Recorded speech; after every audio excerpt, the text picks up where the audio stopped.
The topic of today's video is a lighthouse. So yeah, you've read the title and I know it doesn't sound like the most catchy or most typical of topics. You don't see the trending tab filled with nautical beacon related content after all, but trust me, the quest to try and prevent shipwrecks and attempt, but not always succeed in saving people's lives in horrible conditions, does have more than its fair share of interesting stories. And also, if you're subscribed here, maybe you like nautical stuff? I don't know. In any case, this is a story of the Eddystone Lighthouse. But first, and as usual, I think we need a little context. And that context is the reason the lighthouse needed to be there in the first place. The Eddystone Rocks. The Eddystone Rocks, also sometimes known as the Plymouth Rocks by locals, are, surprisingly, a bunch of rocks near Plymouth. More specifically, they are a massive outcrop of very tough rocks, 14.5 kilometres off the coast of Devon, where the English Channel meets the Atlantic Ocean. They are entirely submerged at high tide and were, and kind of still are, an absolute pain in the archboard? Yeah, sure, well, let's go with that. For mariners in history, as they are not only in a position between many countries and their colonies that had trade routes, and not only in a position that means they are often surrounded by rough weather from the Atlantic, but also, to add insult to, well, catastrophic maritime disaster, the reef is also in the way of Plymouth. Okay, that sounded a bit anticlimactic. Maybe Plymouth itself is, but this city was in history, and kind of still is today, quite a major maritime harbour and trading port. So, where were the rocks again? Oh yeah, right in the middle of the entrance to the harbour, so brilliant. The captain of the rather famous Mayflower, which left the city for the New World in 1620, wrote about the rocks in his log and called them a wicked reef of 23 rust-red rocks, great ragged stones around which the sea constantly eddies. Side note, this is why they're called Eddystones, because of the constant eddies. Anyway, a great danger to all ships hereabout, for they sit astride the entrance to the harbour, and are exposed to the full force of the westerly winds, and must be dreaded by mariners. If any vessel makes it too far south, as likely as she will not be caught in the prevailing winds, and swept to her doom on those evil rocks. So, yeah. According to some, hundreds of vessels have sunk because of this reef, and perhaps thousands have died. Not only are there many confirmed instances of ships hitting these rocks and then sinking, but also stories of people sticking to the French coast to avoid them so badly that they hit stuff over there instead and sink. So it's pretty obvious by this point and through my explanation that something really ought to be done to stop all this. And that something is in the title. It's a lighthouse. Doing that might be a bit harder than you'd expect, but the true instigating force for this lighthouse was the sinking of the Snowdrop and then later the Constant near the Stones in 1695. Both of these ships sank with horrible losses of life, and upon hearing of the news of the second sinking on the 24th of December, an inventor, painter, engraver, and the owner of both ships, one Henry Winstanley, was very angry as to why such a vicious reef was not marked at all. Upon hearing the reef was too dangerous to mark, he decided something along the lines of, bloody hell, if you want a job done, you've got to do it yourself, and decided to attempt to design and build a lighthouse on that very reef, which would make it the first ever lighthouse fully exposed to the open sea in the world. Despite his lack of actually knowing what he was doing, he soon managed to strike a deal with the Trinity House Corporation, the body in charge of all UK lighthouses, and construction on his lighthouse began the following summer, on the 14th of July 1696, and in the first year, things went smoothly. However, some of you may have noticed that this English construction in the Channel is happening during the 9 Years' War between France and about everyone else, including England, so quite sensibly, during this time the corporation instructed that the construction site should be guarded, as to avoid any potential eventualities. This role was fulfilled in the summer of 1697 by the HMS Terrible, rather appropriately named in this case, as from the 12th to the 14th of July, heavy fog forced the ship to cease its duties, and during this brief window of vulnerability, a French privateer vessel sailed up to the tower, stripped the workman's clothes off apparently, took Winstanley aboard, destroyed his work, and took him back to France with the ship. Brilliant. The King of France, Louis XIV, also known as the Sun King, soon heard of these happenings, and although he could have understandably kept Winstanley for his own benefit, as some sort of bargaining chip, he was fighting a war, he was actually rather displeased at these events. He threw the kidnapper in the Bastille prison in Paris and immediately decided to let Winstanley go and finish his lighthouse, saying, "France is at war with England and not with humanity." Well, he didn't actually say that, he said whatever the French was for that, but point still stands though. Winstanley returned to the Eddystone Rocks, probably miffed that he got griefed in real life, but nevertheless finished the lighthouse, and by the 14th of November 1698, it was lit for the first time. The tower was octagonal and stood originally at about 24 metres high. Primarily made of wood with a granite base and lit by candles, it was also covered in ornate decorations, and looked a little something like this. Yeah, that's not you. It doesn't look practical, and as a surprise to nobody except Winstanley, it wasn't. The 24-metre tower was often completely covered by the 28-metre waves around the reef. The first winter, it suffered a great amount of weather damage, with the lantern glass panels being smashed, and the keepers inside observed that the tower shook so violently they thought it might be washed away. Hint, hint. Due to this, it had to be greatly redesigned and basically rebuilt, with a 36.5-metre tower this time, with more ornate decorations and a cool gallery for throwing stones at the French if they ever tried to take him prisoner again. Despite this initial failure, the impractical design, and the subsequent wear and tear over the next few years, no ship was actually wrecked on the rocks during this time, so it did its job, I guess. Many contemporary and local people voiced their opinions on the eccentric design of the Eddystone Lighthouse, but this seemingly had no effect on Henry. He was ever confident in his design. He often went out into the channel to visit it, and even at one time wished he could be inside the lighthouse during, and I quote, "the greatest storm that ever was." So, can you guess what happens next? Yeah, within 5 years of completion, the storm of the century hits England. Daniel Defoe, a writer at the time and author of Robinson Crusoe, wrote that no pen could describe it, nor tongue express it, nor thought conceive it, unless by one in the extremity of it. But I'm gonna try anyway. England is hit by a week-long cyclone, one which they never really usually get, which their infrastructure is not designed for, and which they are not in any way prepared for, especially considering accurate-ish weather forecasts won't be around for another 200 years.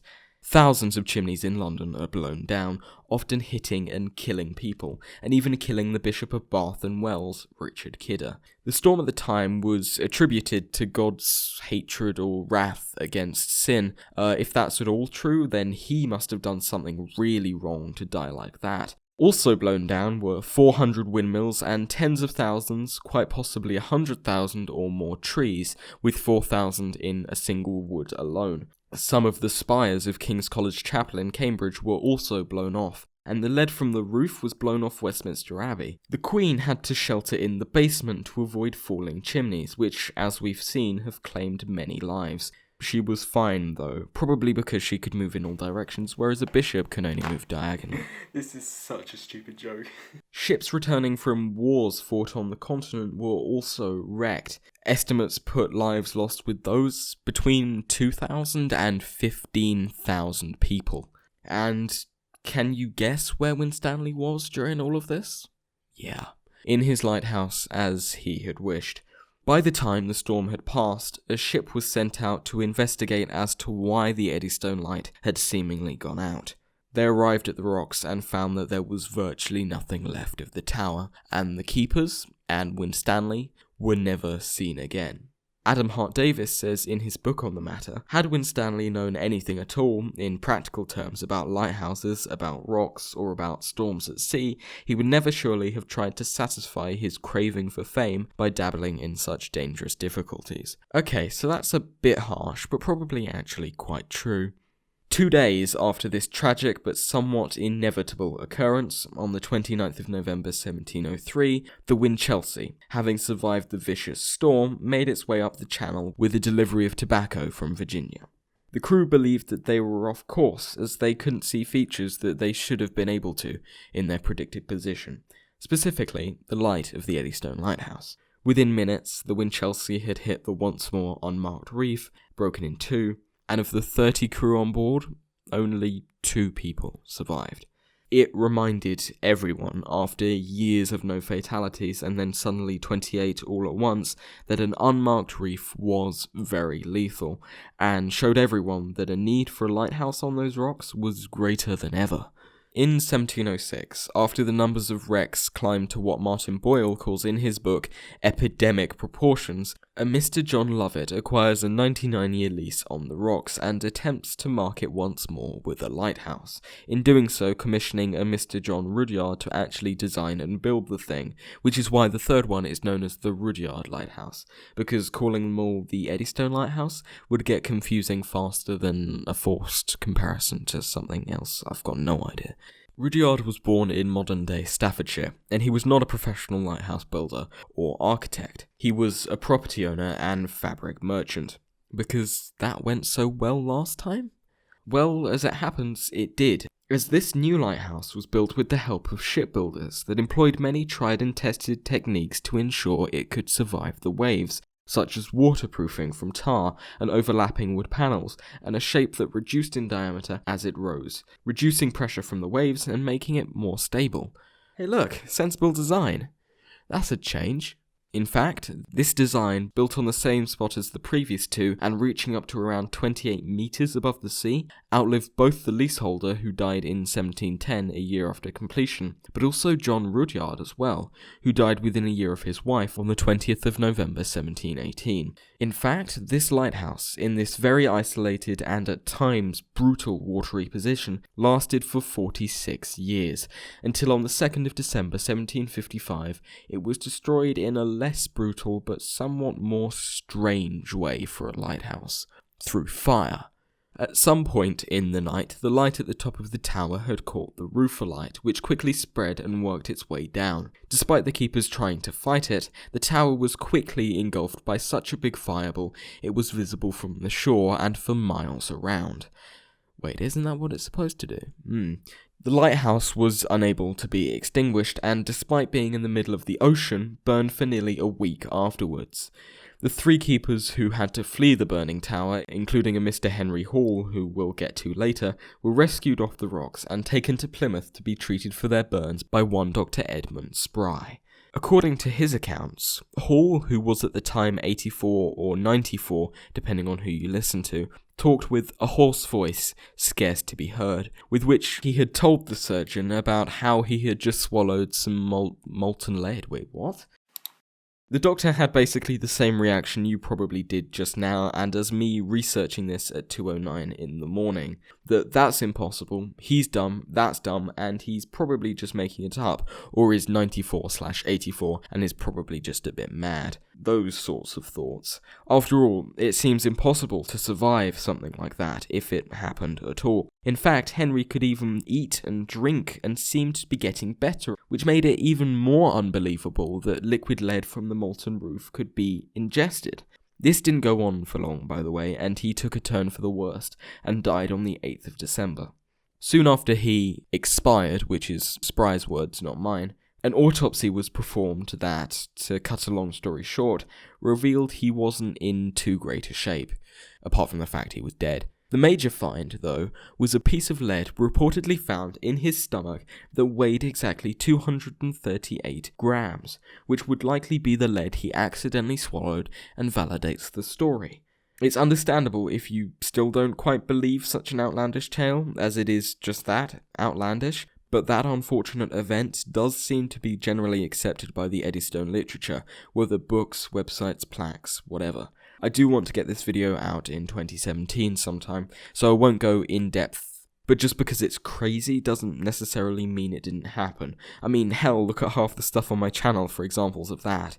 So I recommend you do your own research and even come to your own conclusion. You can even state your conclusion down in the comments, and you can have an intelligent discussion about that. I mean, if you want, you don't have to. The piece of lead extracted, get it, from his stomach currently resides in the National Museum of Scotland for some reason. Henry Hall got a plaque in the middle of a Plymouth roundabout for his death, and Dr. Spry went on to tell the Royal Society of what had happened, who promptly didn't believe a word of it, which spurred him on to conduct experiments involving molten metals and dogs to try and replicate what had occurred. I mean, it's like pointless on multiple levels because not only is it causing suffering and the whole sort of humanitarian thing, but you can't even use the results he came to. We don't know them, so we can't use them to go, oh hey, he might have survived, or this is all What the hell is that noise?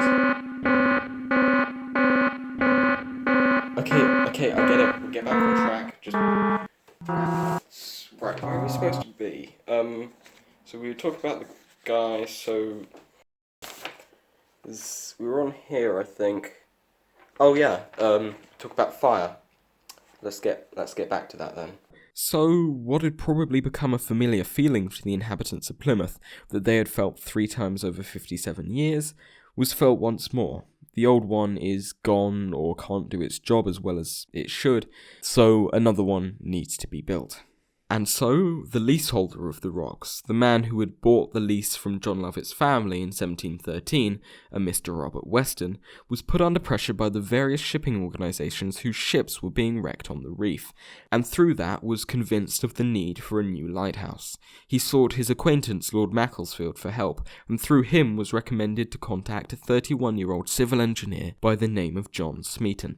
Before long, Smeaton was commissioned for this new 4th Eddystone Lighthouse, and by the 13th of August 1756, construction was underway on this new tower, now dubbed, for obvious reasons, Smeaton's Tower.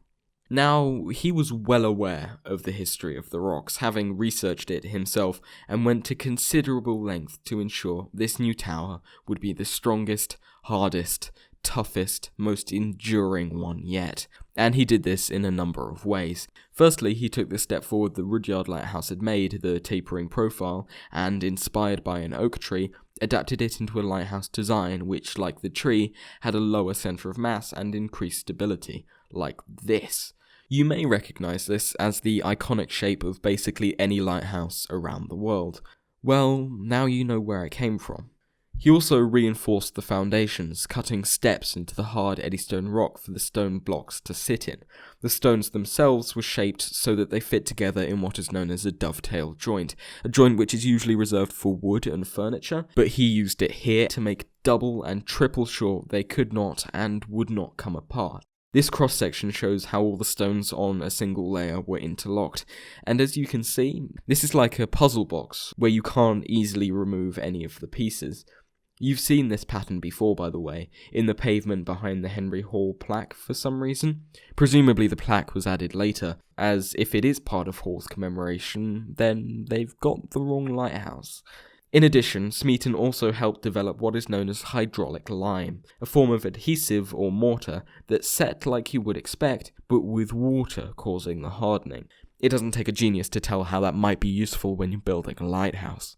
In August of 1759, Smeaton's tower had practically been finished. It stood at 22 metres tall and in the end cost around £40,000, or 7.1 million in today's money, but did save money in the long run with the wrecks it prevented.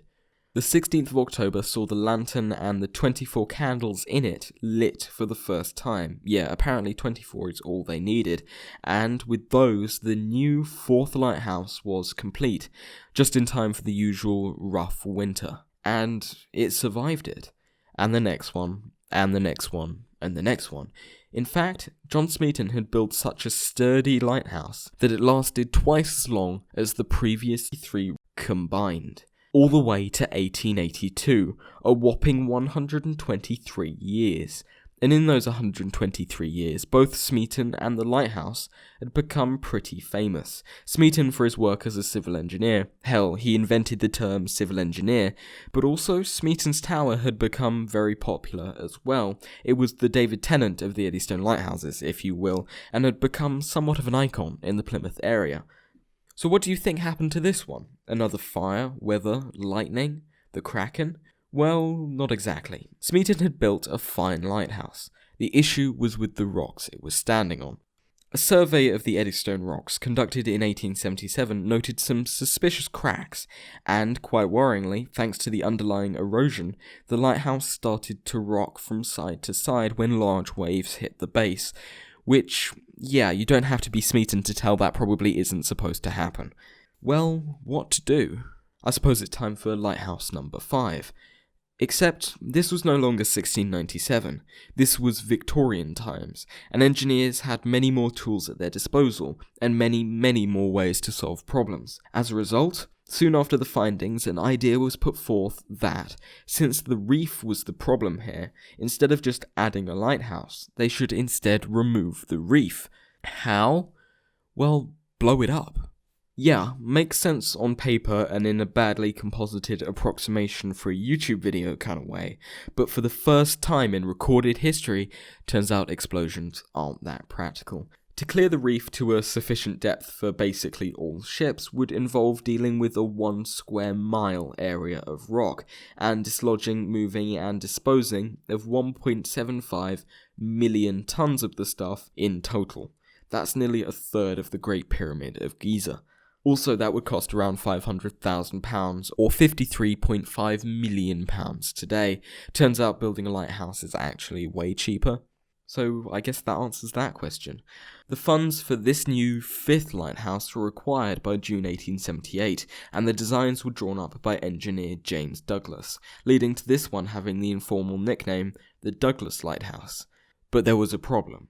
All the Eddystone Lighthouses up to this point, 1 through 4, had been built on the same spot, on the largest rock of the reef, the only one big enough to actually support such a lighthouse. But this spot was occupied by the Smeaton Lighthouse that was being replaced and needed to stay there until completion, otherwise the rocks were undefended.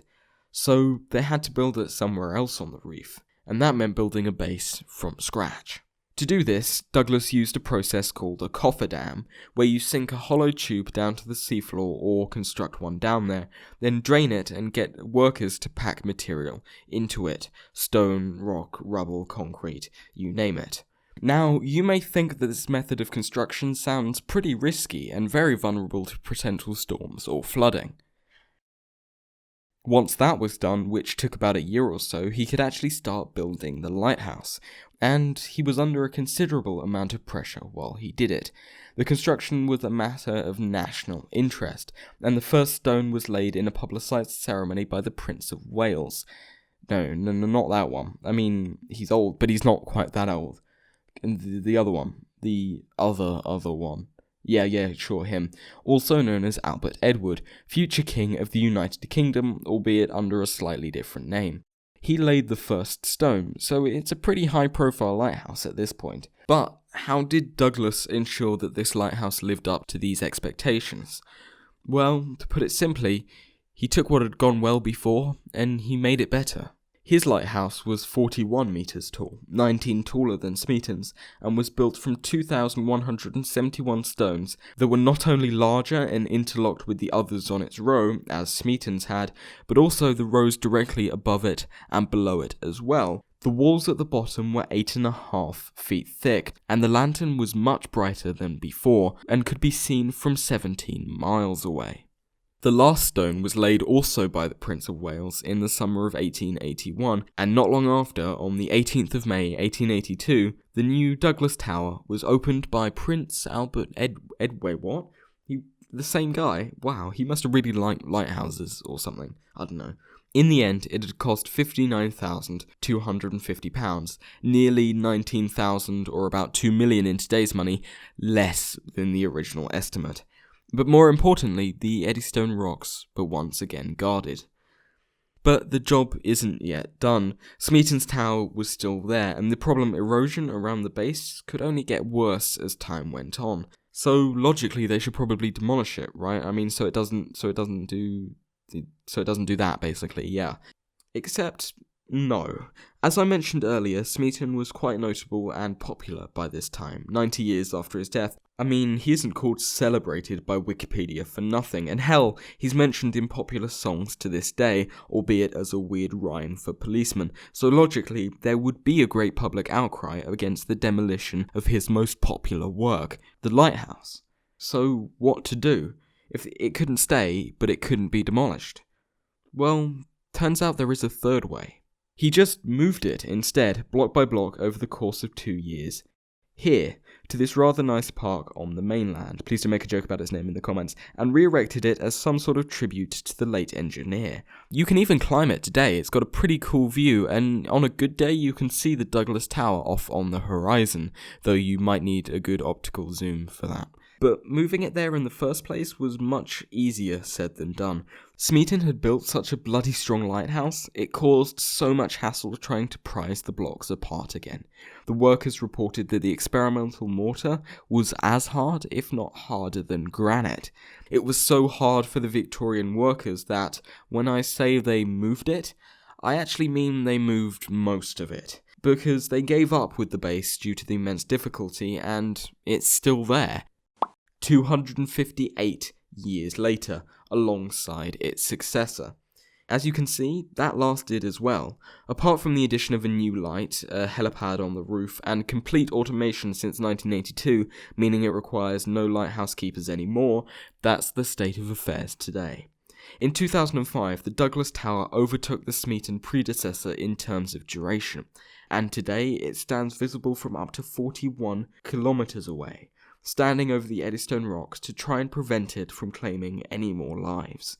Of course, it won't be 100% successful. You still get the odd ship sinking from being washed into the rocks, or heavy fog, or refusing to turn because of honour or something, which actually happened, look it up. And it won't be 100% successful in the future, of course, but at least we can say we've tried very, very, very, very, very hard.